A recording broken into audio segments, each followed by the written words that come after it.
Seja muito bem-vindo à Trilha de Estatística, o nosso terceiro episódio. Professora Simone, muito obrigado pela parceria. Muito obrigada, professor José. E que desafio falar de estatística, hein? Pois bem, já conversamos sobre a aplicabilidade da estatística, a importância dela nesse contexto da pesquisa científica, que é o propósito da trilha, e um pouco sobre os tipos de estudos. E aí você nos ensinou sobre os observacionais experimentais. Próximo passo é entendermos sobre os tipos de variáveis. E qual é a importância de entender, essas diferentes variáveis que existem em um estudo, em uma pesquisa? Então, José, quando a gente fala de variáveis, é um termo bem de estatística, né? Até algo que parece simples e ao mesmo tempo complexo de entender. Variáveis, quando a gente está falando de indivíduos que são seres vivos, né? Em geral, a gente poderia também chamar de características. Então, essas duas formas da gente lidar com essa questão, elas funcionam muito bem. Em estatística, a gente chama de variáveis, mas poderíamos, então, também chamar de características. Só para a gente entender quem são elas, né? Quem são esses itens tão complexos, né, dentro da nossa pesquisa. E como que a gente classifica elas, então? Né? Então, a gente trouxe aqui um slide para lembrar que elas podem ser qualitativas ou quantitativas. Qualitativas, José, vem de qualidade, né? Ou seja, atributos dos indivíduos, dos estudos, que, em geral, a gente classifica por nomes. Né? Por exemplo, a pelagem dos animais, que pode ser, entre muitas outras, né? Castanho, preto, branco. Isso, como a gente define por nomes, a gente chama de qualitativo. Aí poderia ser N outras variáveis, cor dos olhos, escolaridade, entre outros. Né? Tudo isso entra como qualitativo. E a outra classificação são as quantitativas, e aí, claro, que vem de números. Né? Então, são mensuradas já nos indivíduos em números. Então, as qualitativas são aquelas que classicamente descrevemos em palavras. É uma característica, exatamente, uma qualidade. E a quantitativa, pela própria palavra, trabalhamos como números. Exatamente. E variáveis, você diz para mim que é tudo aquilo que nós coletamos de dados, de informações no transcorrer de uma pesquisa. Exatamente. Perfeito. E qual a importância disso, do conhecer as diferentes variáveis, quando nós estamos tratando do delineamento experimental, por um exemplo? Então, primeiro a gente precisa entender por que a gente tem essas classificações qualitativas ou quantitativas, estatisticamente falando. Numa análise estatística, a gente trabalha com números, né? Talvez quem não tenha familiaridade com a análise não tenha essa percepção, mas a análise estatística é feita em cima de números. E como que a gente faz isso com variáveis qualitativas?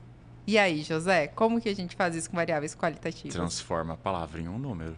Exatamente. Tá? Então, vamos continuar aqui nos nossos slides para a gente ver a divisão das variáveis quando a gente tem elas já numéricas. Tá? Então, geralmente, o que a gente tem como variável qualitativa, a gente vai transformar em uma característica discreta.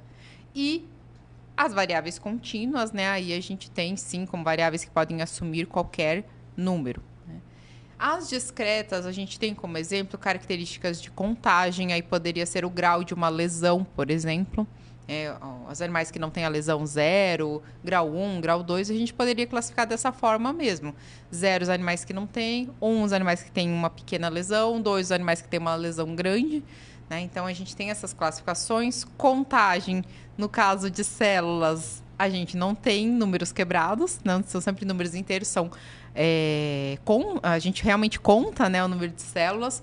E as variáveis de ausência e presença, né, por exemplo, os animais estarem doentes ou não, estarem contaminados com patógeno ou não, né, entre muitos outros tipos de variáveis. Essas variáveis são bem estudadas quando a gente fala de medicina veterinária, medicina humana, porque elas são realmente muito importantes.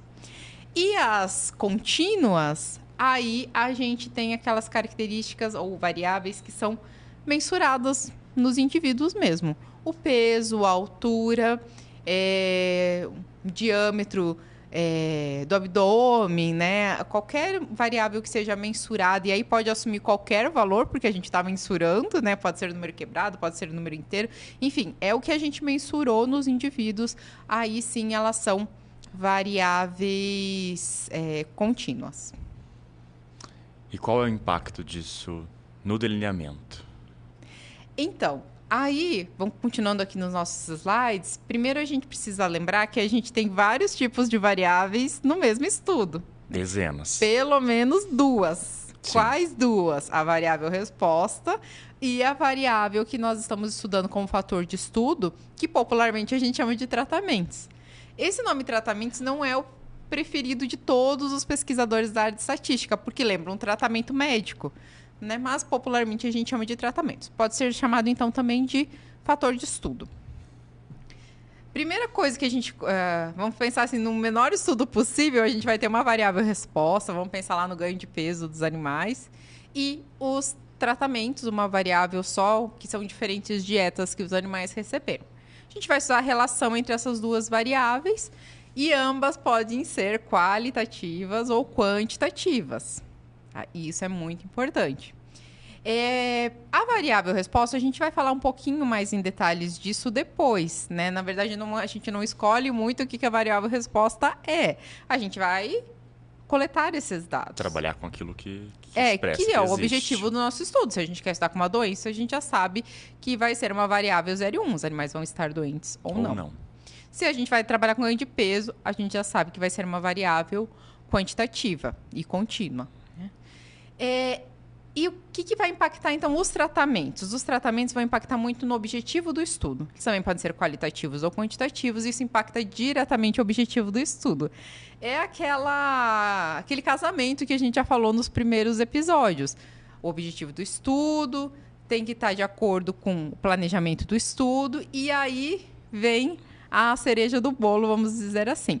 A análise dos dados e a interpretação dos resultados são de acordo com o objetivo do estudo. Então, tudo tem que estar harmonicamente perfeito para a gente, então, conseguir chegar no objetivo do estudo. Então, se tem impacto no que eu estou estudando, no meu método de delineamento, tem também... quando chega na fase de interpretar os resultados, de analisar os dados.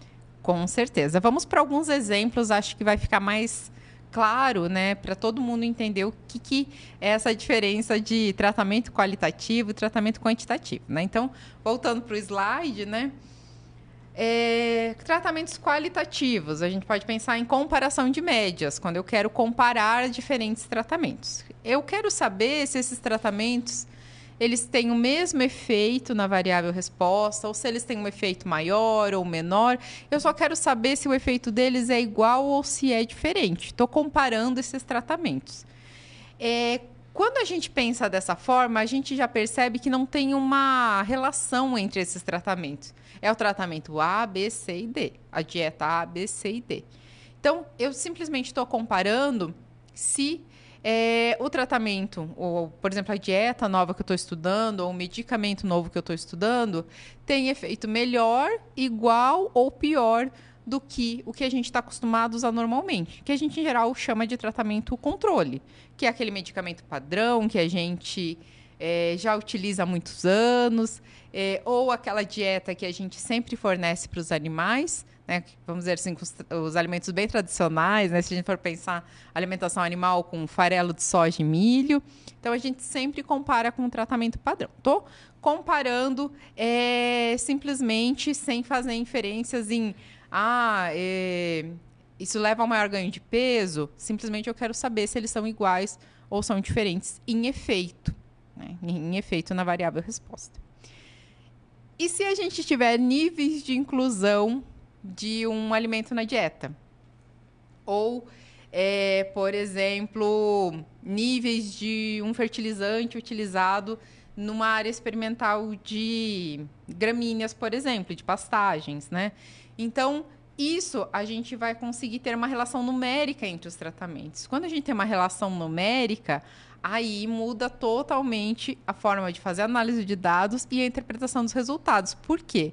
Porque quando acontece isso, eu vou querer saber qual que é o melhor nível de aplicação desse fertilizante no solo, eu vou querer saber qual que é o melhor nível de inclusão do ingrediente na dieta dos animais. E como eu tenho níveis quantitativos, que aí nesse caso é quantitativo, eu consigo até estudar dentro dos intervalos que eu tenho de tratamentos, eu consigo estudar para saber qual é o melhor nível de inclusão do ingrediente ou até doses de medicamento. É a mesma questão. Posso estudar diferentes doses e dentro dessas doses, claro, dependendo se esse delineamento é bem feito, né? Lógico. Mas entre essas doses eu posso estudar qual é a melhor dose. Tá? Então, indo para o nosso slide, o que a gente tem? Um gráfico mostrando relação entre duas variáveis. Então, basicamente, independente de ser qualitativo ou quantitativo, a gente faz essa relação. Mas nesse nosso gráfico, o que a gente tem? Uma nuvem de pontos bem dispersa, mostrando a relação da variável A com a B.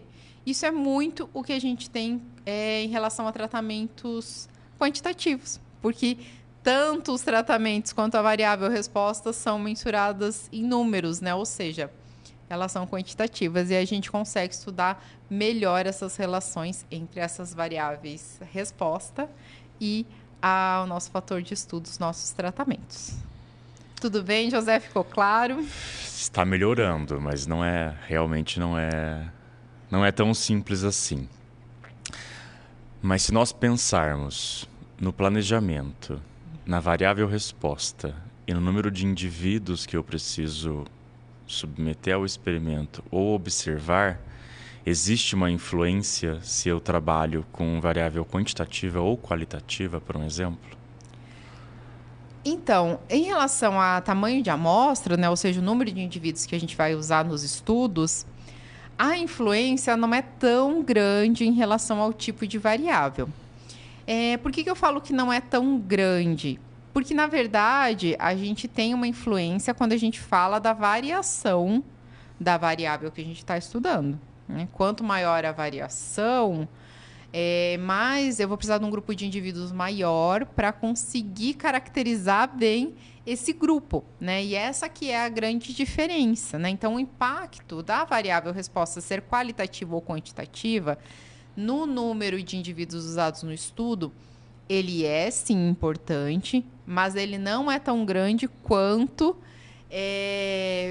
em relação aos tratamentos, vamos dizer assim, porque os tratamentos impactam direto o objetivo do estudo e também a interpretação dos resultados. Isso vai quase contra aquilo que eu imagino que tem que estudar o número menor possível de indivíduos, ainda mais se for um estudo experimental, mas você não precisa comentar nada acerca disso. Mas quanto maior a variação das próprias variáveis, eu preciso de um maior número de indivíduos para realmente conseguir ter inferência daquilo que eu estou estudando. Sem dúvida. A gente vai conversar com mais detalhes disso também no 5º episódio, mas o que acontece é que a gente sempre precisa ser representativo daquilo que nós estamos estudando.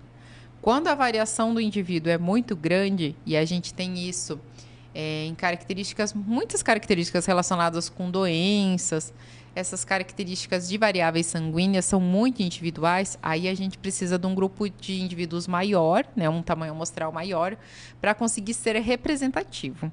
Senão, corre o risco do nosso resultado ser inútil, né? Não ter uma conclusão válida. Não ter a conclusão válida. Tô aprendendo. Sim. Estatisticamente falando é isso. Não tem uma conclusão. Mas, de uma forma mais popular, os resultados eles não vão ser úteis porque eles não vão servir para a população. Eles servem só para aquela amostra. Entendi. E para ter um pouco mais clareza disso, o que mais você me falaria sobre o tipo de variável, pensando em qualitativo e quantitativo? Então, quando a gente fala de variáveis qualitativas, né, geralmente elas não têm a famosa distribuição normal. Né? Então, a gente até trouxe nos slides a nossa distribuição normal, né, que é basicamente esse sino virado para baixo, né, em que a gente tem no centro desse sino em torno de 50% das observações. E as caudas, a gente tem 25% das observações em cada uma dessas caudas. né? Isso um tipo de distribuição, e aí a gente precisa lembrar que toda a teoria de estatística é baseada em distribuições de probabilidade, isso é uma distribuição de probabilidade. E boa parte da estatística que a gente usa para análise de dados é baseada nessa distribuição normal. Então, tem um impacto grande da variável resposta ser normal ou não que ela seja normal ou não, né? Mas o termo correto é que ela se ajuste a uma distribuição normal, porque a gente precisa utilizar metodologias diferentes, né? Então, continuando aqui no nosso slide, as variáveis respostas, sim, elas podem ser qualitativas ou quantitativas, e o problema é realmente as metodologias de análise dos dados. Aí sim, a gente até pode ir para uma análise não paramétrica, quando a gente não tem a distribuição normal, isso é uma possibilidade, mas a gente tem um número, vamos dizer assim, grande de possibilidades de metodologias para a gente fazer a análise desses dados quando a gente não tem essa distribuição normal, tá? O que acontece? Só finalizando esse tópico. As metodologias estatísticas, elas foram escritas, né, e testadas pensando em várias pressuposições. E a normalidade dos resíduos correto é uma pressuposição das análises que a gente faz de regressão para as características, as variáveis, os fatores de estudos quantitativos, né, ou para análise de variância, no caso da comparação dos tratamentos.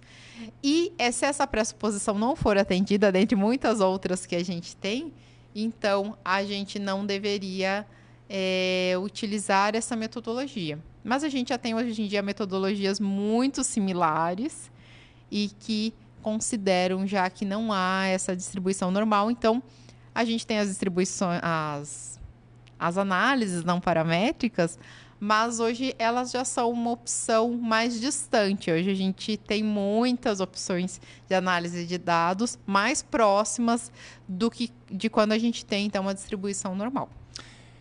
Me dá um exemplo de uma variável discreta. Resposta ou tratamentos? Resposta. Variável discreta poderia ser o animal estar doente ou não.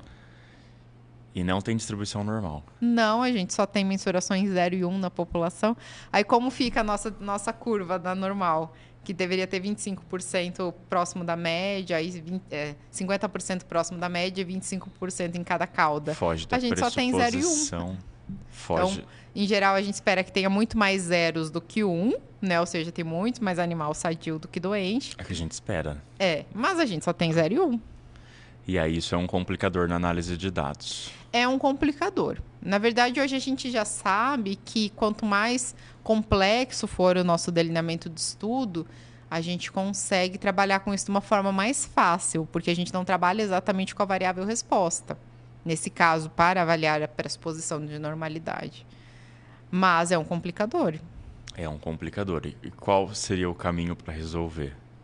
Então, hoje a gente tem, como eu falei, a estatística não paramétrica, né, que já é bastante desenvolvida, mas como a gente já conhece bastante dessa variável 0 e 1, como eu falei, ela é muito estudada, elas são muito estudadas, então hoje os estatísticos já desenvolveram várias outras metodologias, como eu falei, muito semelhantes à nossa análise de variância padrão, para fazer então análises considerando esse tipo de variável. Não só esse tipo de variável, mas as variáveis de contagem, como a gente falou das células sanguíneas, também se encaixam nesse grupo de variáveis que são muito estudadas e, por isso, já tem metodologias próprias para elas. A estatística não paramétrica é uma boa opção. Eu uso estatística não paramétrica. Eu lembro. Mas elas são uma boa opção quando a gente não conhece as variáveis que a gente está trabalhando. Que a gente sabe que do que tem descrito na literatura de distribuições de probabilidade, elas não se encaixam em nenhum caso. Porque na estatística não paramétrica, a gente fala que elas são análises livres de distribuição. Então, a gente desconsidera a distribuição da variável resposta. Então, poderia ser para qualquer caso. Porém, uma análise padrão paramétrica é muito mais robusta. A gente sabe disso. Porque a gente avalia vários parâmetros para daí chegar no nosso resultado. Então, como é uma análise muito mais robusta, a gente eu, pelo menos, né, com minha experiência de análise de dados, é usar sempre a paramétrica. Paramétrica. E quando não é possível, tem que usar a paramétrica. Quando não é possível, tomar mas aí todos os cuidados quando eu possíveis. realmente sei que não se encaixa em nenhum caso já descrito na literatura, aí a gente vai para a não paramétrica. Nós usamos não paramétrica em algum dos nossos artigos? Sim, com certeza, muitos. Em vários deles, é bom saber. Então, para fazer um gancho com o que nós estudamos, conversamos, né, no Mania de Professor falar que está sempre estudando, com o que nós conversamos no episódio anterior, que eram os tipos de estudos, como que eu consigo relacionar isso com os tipos de variáveis? Então, quando eu tenho um estudo observacional ou um levantamento de dados, né, a gente tem algumas classificações dentro disso, basicamente, a gente vai ter os dados que foram coletados. E aí, a gente não consegue fazer muitas análises do que a gente gostaria de fazer quanto a gente tem dentro de um experimento, que a gente faz tudo desenhado e já... O ideal, pelo menos, seria, né, que a gente já pensasse como que vai ser essa análise de dados. Estudo observacional, a gente não tem isso. A gente coleta os dados e depois faz a análise. Trabalha com o que tem. Então, o que acontece? A análise de variância, por exemplo, que a gente faz as comparações entre os diferentes tratamentos, fica restrita dentro de um estudo observacional. Às vezes a gente consegue fazer, às vezes a gente não consegue fazer. Depende do conjunto de dados. O que é mais comum num estudo observacional? A análise de regressão, que é quando eu estou, por exemplo, nos estudos de epidemiologia, fazendo uma análise para saber se eu posso considerar um possível fator, fator que pode complicar, né, causar uma doença, como um fator de risco, né? Então, isso basicamente eu uso uma análise de regressão múltipla para isso. Já dentro de um experimento, a gente faz o desenho desse experimento. Então, tudo é planejado antes. A gente escolhe os tipos de tratamento antes, para daí saber se a gente vai fazer uma análise de regressão, quando eu tenho tratamentos quantitativos, ou uma análise de variância, quando eu tenho tratamentos qualitativos. Perfeito. Ficou muito mais claro. Para resumir um pouco da nossa conversa, professora Simone, como que eu... Seria agora, assim, um termo bem tranquilo, tá? Como que eu cuido dessas variáveis? Qual é a minha abordagem? Estou fazendo um experimento. O que eu tenho que pensar para não ter erro nessas variáveis, na mensuração delas e, consequentemente, na análise e interpretação dos dados? José, não tem muito segredo. A gente precisa fazer um planejamento bem feito e uma coleta de dados bem criteriosa. É muito fácil para a estatística falar, não tem muito segredo. Em torno desse mundo imenso, não tem muito segredo. É bem tranquilo para você, mas... Então começa de novo desde o delineamento. Sim, com certeza. É porque, tudo bem, eu sei que é muito fácil para o estatístico falar assim, é tão simples. É tão lindo. Mas eu já fiz vários experimentos, eu já conduzi experimentos, então eu sei assim um pouco do que eu estou falando, não fico só atrás do computador, né? E não adianta, a gente acaba perdendo muito tempo de não fazer os experimentos com qualidade. Porque muitas vezes a gente pensa assim, nossa, eu gastei 3 meses da minha vida com um experimento. Só que se o experimento não tiver validade, você realmente gastou. Perdeu 3 meses. Se o seu experimento tiver validade e for bem feito, você não gastou aquele tempo, você ganhou. Para que tenha ao menos uma conclusão válida e vai ter uma boa publicação para, né, ter um bom currículo, né? Então, não é uma coisa assim... só cansativa. Não, é uma coisa que vale a pena, só que tem que ser tudo realmente muito bem feito. Gera um resultado e uma resposta para aquilo que está... E uma coisa que eu sempre falo nas minhas aulas e que eu sei que quando eu falo não é dada a devida importância, é o objetivo do estudo. O objetivo do estudo é o coração do estudo. E muitas vezes a gente escreve o objetivo quando?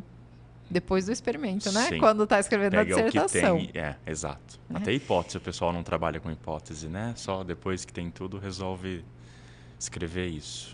E o objetivo do estudo é uma coisa...